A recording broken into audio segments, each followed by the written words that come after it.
Selamat pagi. Nah, ini keren nih, Jess ya. Ini dari Ibu Tika akhirnya muncul juga. Saya hamil 3 kali tidak pernah ngidam. Ini yang luar biasa ya. Ngidam itu tidak penting, Jess. Kamu kalau hamil ya kamu harus memikirkan bagaimana cara mengasupkan gizi nutrisi yang terbaik ke dalam tubuhmu. Karena dari situlah kamu ngasih makan anakmu. Saya masih ingat ketika anak saya dikandung ya. Saya setiap hari itu, anak saya nomor satu, itu setiap hari itu buatin bubur kacang hijau.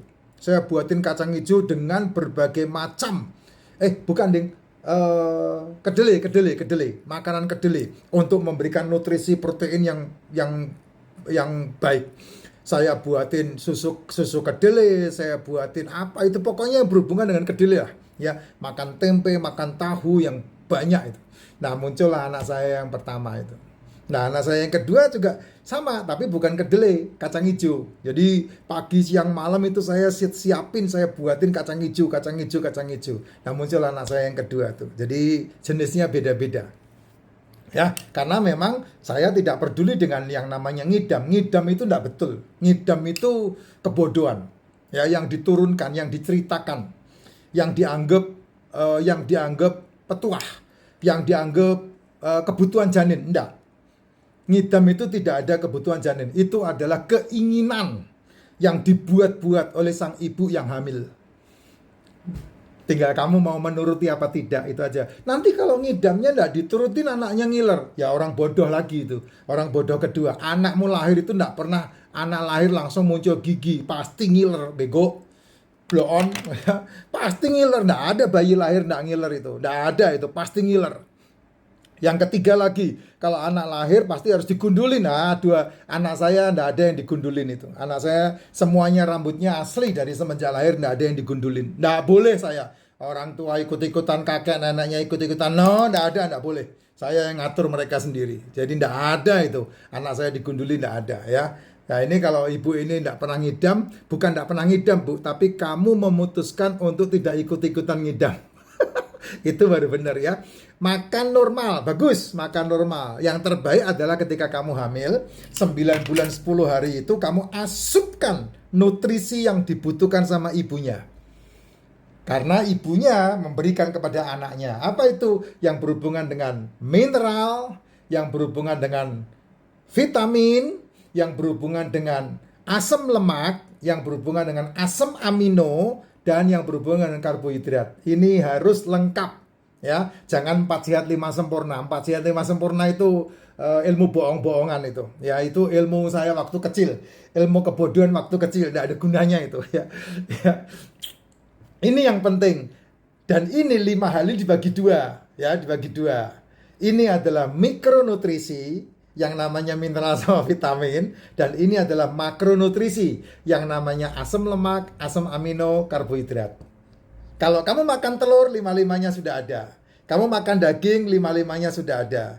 Kapan? Ketika telur, ikan, daging, seafood dimasak, dia sudah ada karbonya. Jadi sebetulnya enggak perlu ditambahkan karbo. Kalau kamu, karena memang orang timur ya, orang Indonesia, wah kalau enggak makan nasi, belum makan itu, ya makanlah 1 sendok nasi, 2 sendok nasi, itu udah cukup. Kenapa? Karena telur, ikan, daging, seafood yang kamu masak sudah mengandung karbo. Hari ini saya makan tongseng tanpa nasi, berarti sudah ada karbonya itu. Dari mana? Masakan daging yang di tongseng itu sudah lengkap dengan karbonya. Ada mikronutrisinya, ada makronutrisinya. Sudah ada mineralnya, sudah ada vitaminnya dari daging dan masakan yang ada, sudah ada asam lemaknya, sudah ada asam aminonya, sudah ada karbonya, lengkap. Nggak perlu dimakan pakai nasi lagi. Kalau kamu makan pakai nasi, boleh nggak? Boleh, nggak ada yang dilarang. Tidak ada yang dilarang. Boleh silakan. Tapi resikonya kalau kamu tidak berolahraga, kamu tidak nge-gym, kamu tidak beraktivitas, kamu kelebihan gula di sana. Kenapa ya? Karena tubuhmu yang namanya liver hanya membutuhkan 100 mg per desiliter fruktosa. Empedu membutuhkan sukrosa atau membutuhkan serat dan butuh lemaknya, asam lemak untuk mengelola cairan empedu sehingga tidak terjadi batu empedu. Dan kemudian selebihnya akan menjadi serat di tubuhmu. Ya, energi kalau kamu gunakan untuk aktivitas. Kalau enggak, di tubuhmu enggak ada gudang penimbun gula. Sehingga tubuhmu langsung diturunkan sama insulin dan dititip-titipkan ke lemak tubuh. Nah, kalau kelebihan, ya penyumbatan, akhirnya apa? Akhirnya karena kamu melakukan itu terus-menerus berulang-ulang 3-5 tahun akan terjadi resistensi insulin. Di mana insulin begah, insulin ngap. Karena apa? Karena dikit-dikit kamu makan karbohidrat, kamu makan gula, diturunkan. Dikit-dikit pankreas memproduksi insulin, diturunkan lagi. Dikit-dikit makan lagi. Nah, itu dia. Sehingga kamu terjadi resistensi insulin. Dan itu pasti kamu dikasih obat yang namanya apa itu? Omin itu. Pormin itu. Ya. Pormin itu. Dan ujung-ujungnya kalau itu terjadi, maka akan kena ke ginjal. Ginjalmu kena, ujung-ujungnya pasti akan CUC, CIC, DADA, RAH. Dan kemudian nanti akan nambah obat yang kedua. Karena apa? Lambungmu pasti bermasalah. Ya, dikasihlah prasol. Ketika lambung dikasih prasol. Nah, apa yang terjadi? Jantungnya kena, jantungnya problem. Jantungnya problem, yang disalahin adalah kolesterol. Kolesterolnya di statin, yang kena levernya. Levernya jebol di situ. Terjadilah masalah. Ya, sehingga kolesterolmu tidak sempurna, kolesterolmu tidak sesuai dengan kebutuhan otak dan sel-sel tubuhmu. Bukan hanya terjadi yang namanya sel gagal meregenerasi, tapi ya asupan kolesterolmu tidak cukup.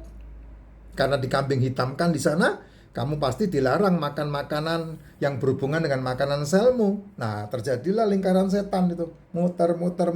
Dari 1 OBAT, nambah 2, nambah 3, nambah 4, nambah 5, sampai kayak saya 21 OBAT 1 kali minum. Selesai kamu, tinggal nunggu waktu. Duitmu 20 tahun kerja, tidak akan ada sisa. Meskipun kamu masuk BPJS, habis pasti. Karena apa? BPJS kan yang ditanggung cuma masalah dokter dan rumah sakit aja. Nah, kebutuhan kamu kesana kemari, kebutuhan keluargamu, apa enggak makan, itu hasil dari kamu kerja. Nah, enggak akan cukup itu, Jess. Makanya jangan menciptakan monster buat dirimu sendiri, terutama untuk diturunkan ke anak-anak. Jangan, ya Dek ya, jangan. Ya Ibu ini bagus ini, enggak kena ikut-ikutan yang namanya